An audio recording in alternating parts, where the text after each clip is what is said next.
Hey everyone, welcome back for another deep dive with us. You know how much we love to unpack these thought-provoking pieces.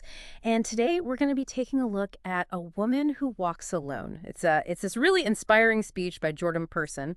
And I was thinking about it. This deep dive is going to be all about really trying to understand those perceptions that surround independent women, the women who really choose to forge their own paths. What are the challenges that they face? What are the rewards? Well, right off the bat, person kind of points out this paradox, right, about how society views a woman walking alone. On one hand, she might be seen as strong, independent, even like a rebel, which, we find really inspiring. But at the same time, she can be judged, questioned, maybe even viewed with a little suspicion, right? It is a strange double standard, isn't it? Like society can't quite decide how to deal with a woman who doesn't really fit into that box. Why do you think that is? I think person suggests it's because of a deep-rooted discomfort with women who challenge those traditional norms. It's interesting. It's interesting because when I read this speech, I got the feeling that she was talking about something deeper than just like physically walking alone. It felt more like a metaphor for a woman's journey of self-discovery, this journey that often takes her beyond what's considered acceptable or normal by society. Absolutely. And that journey, that metaphorical journey, it's not like a walk in the park, is it? It's about, venturing into unknown territory, Yeah. confronting those internal obstacles, and even facing sometimes disapproval from those who don't quite understand. That brings to mind this powerful line that she has in her speech. She says, "No one else could walk her path for her." And I feel like she's talking about this realization that sometimes solitude is the only way to truly discover who you are. And, what's really interesting is that for many women, this solitude is not something they just fall into. It's a choice, a deliberate choice. It is.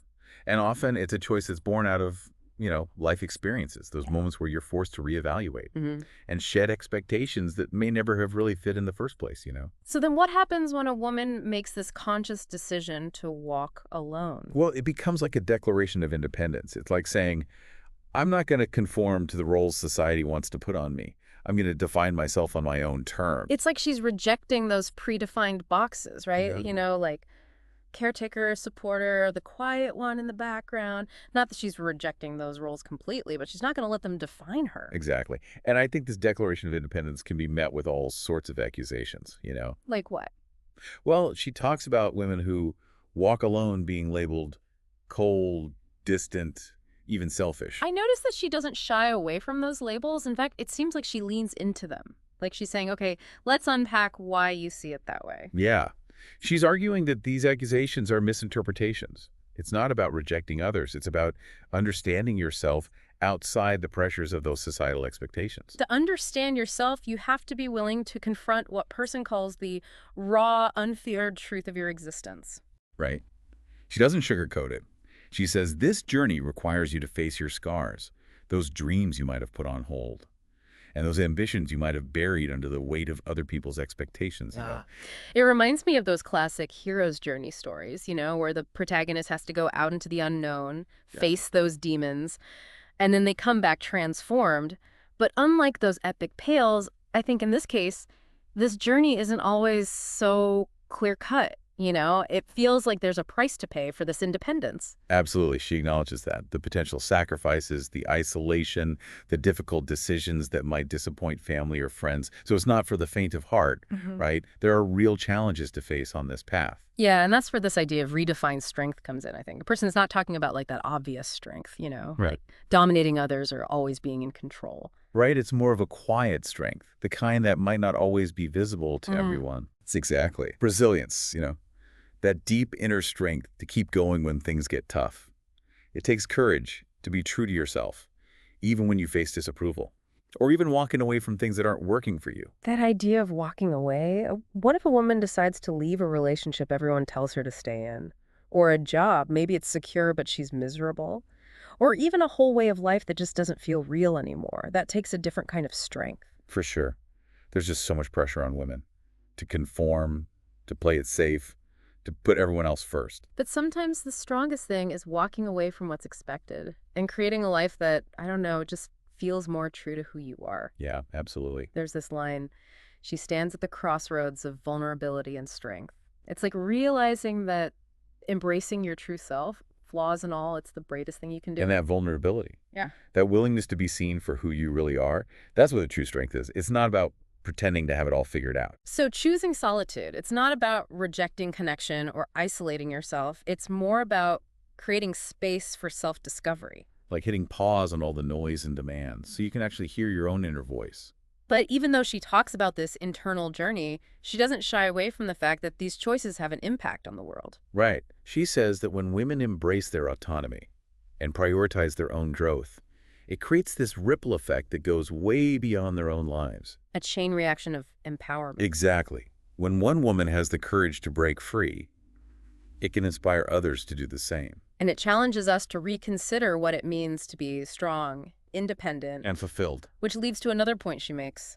Women who prioritize themselves are often labeled selfish. Right. She tackles that head on. She says in a society that often measures a woman's worth by how much she gives, taking care of herself can be seen as like this radical act. Especially when you think about those traditional roles for women. Mothers, wives, caregivers, it's all about serving others. So does my needs matter too? It can feel almost wrong. Exactly. And the person's point is, it's not selfish at all. Yeah. It's recognizing that you can't pour from an empty cup. You can't truly care for others if you're neglecting yourself. Right.